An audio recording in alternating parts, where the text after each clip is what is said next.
অভাবনীয় সাফল্য অর্জন করেছে একটা গণ অভ্যুত্থানে এবং তাদের এই ত্যাগ, তাদের কষ্ট, তাদের পরিশ্রমের ফলে এবং জনগণকে ঐক্যবদ্ধ করার কারণেই আজকে এই ফ্যাসিবাদী ভয়াবহ দানবীয় সরকার হাসিনা সরকার আজকে পতন ঘটেছে এবং তারা আজকে দেশ থেকে পালিয়ে গেছে সবাই। এটা একটা বিশাল সাফল্য এবং সেই জন্য my hats off to the students এবং ছাত্রদের প্রতি আমাদের সেই অভিবাদন সকলের, আমাদের দলের পক্ষ থেকে সকল। আমরা এখানে এই পতনের পরে দেশকে সুস্থভাবে পরিচালনা কীভাবে করা যায় তার পরামর্শ নেওয়ার জন্য সেনাবাহিনী প্রধান এবং তিন বাহিনীর প্রধান তারা আমাদেরকে আমন্ত্রণ জানিয়েছিলেন। তারই ফলশ্রুতিতে আমরা এসেছিলাম। এখানে রাষ্ট্রপতির সঙ্গে আমরা কথা বলেছি এবং এই মধ্যে যে সিদ্ধান্তগুলো হয়েছে সেই সিদ্ধান্তটি হচ্ছে প্রথমেই যেটা হয়েছে যে আজকে এই পার্লামেন্ট ভেঙে দিয়ে তারা অচিরেই একটা ইন্টারিম গভর্নমেন্ট গঠন করবেন এবং তারপরে সেই গভর্নমেন্ট 3 মাসের মধ্যে তারা নির্বাচন করবে।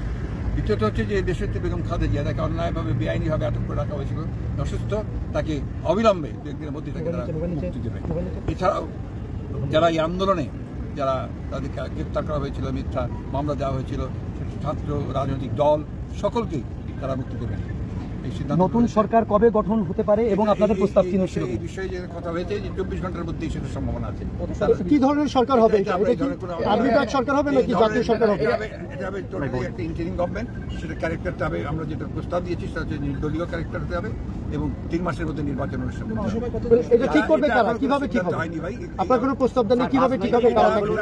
প্লিজ আমাকে একটু বলবেন প্লিজ। মূল বিষয়টা হচ্ছে যে এই বিষয়গুলোকে চূড়ান্ত করার জন্য একটা আলোচনা দরকার।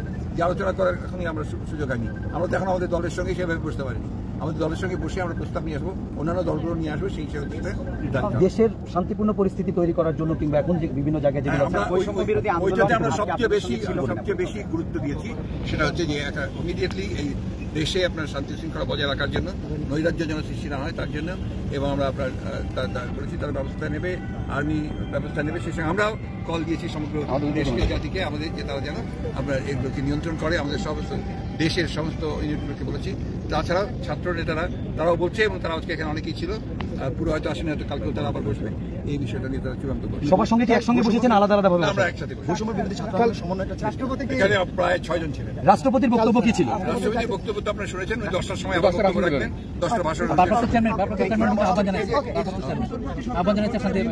এবং আমরা ভারপ্রাপ্ত চেয়ারম্যানের মুক্তি দাবি করেছি এবং আমরা অন্যান্য সমস্ত রাজনৈতিক নেতাদের কালকে আবার কখন বৈঠকটা হবে?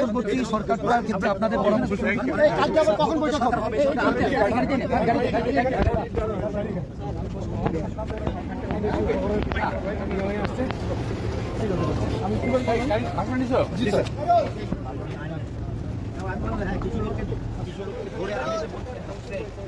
আমি বলছি